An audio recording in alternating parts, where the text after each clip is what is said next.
Let's bring in the senators this morning, Pauline Hanson and David Leyonhelm. Good morning to both of you. Welcome to the studio. Pauline, the Treasurer is very careful to say any tax cuts won't be extravagant.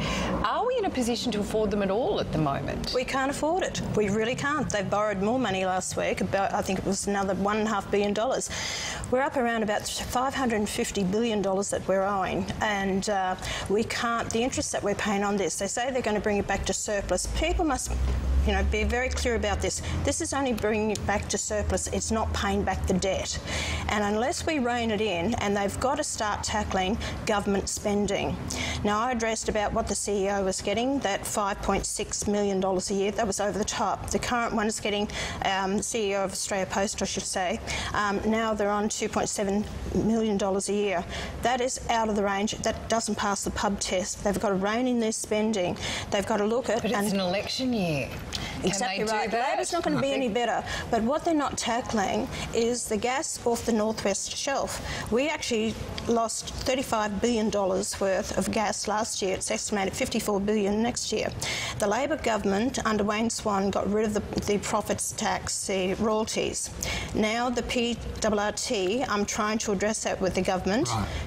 So you're saying we're losing a lot of tax revenue from the northwest shelf? We only pulled in $1.9 billion in tax on $35 billion worth of resources. Yep. They're not going after the multinationals. We actually need to get the money out of our resources. Okay. David, you've come up with an alternative budget. Where would you like to see the cuts made?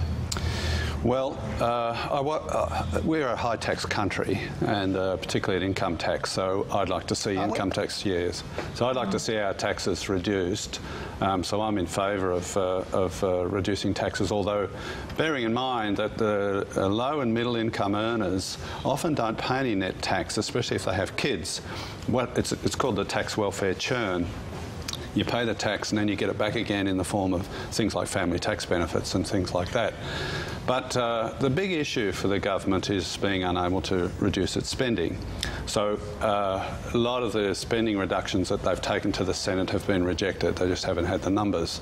I did, as you mentioned, an alternative budget. I published it in the Financial Review last week, in which I showed that it would be possible to balance the budget without needing the approval of the Senate or by putting the cuts into the appropriations bill, which is not rejected. So it's you guys that have been sort of blocking the budget, well, because well, the budget's got to come past the Senate. Yeah, no, in the past though. Yeah, not guilty, Your Honour. It wasn't me, but yeah, it was my colleagues in the Senate. Yeah. Right. Okay. Well, we passed Gonski, and I'm even thinking twice about that, because I don't really believe it's addressing the problem. Now that I see what they're addressing in education, we've got to go back to the basics. Kids don't know how to read and write. It's not a matter of throwing money at it. It's the quality of the teachers and the whole system and the curriculum. It sounds like this week's budget is going to be about older Australians and infrastructure. Is that not fair enough in this day and age in Australia? They're buying votes. This is a sweetener. They're buying votes. And you think Labor's going to be in better? No, I don't believe it. But unless we look at areas where we can actually bring money into the country to create jobs and employment, go back to industry, manufacturing, and if we don't start addressing the escalating cost of living and electricity prices in this country, I know businesses are shutting down and going overseas. So this is a pre-election budget. So you need to bear that in mind. They're going to use our money to get their votes. But they've got a river of gold from revenue coming through. They reckon they'll bring the budget back into surplus a year earlier with all of this as well. That's good luck more than good management.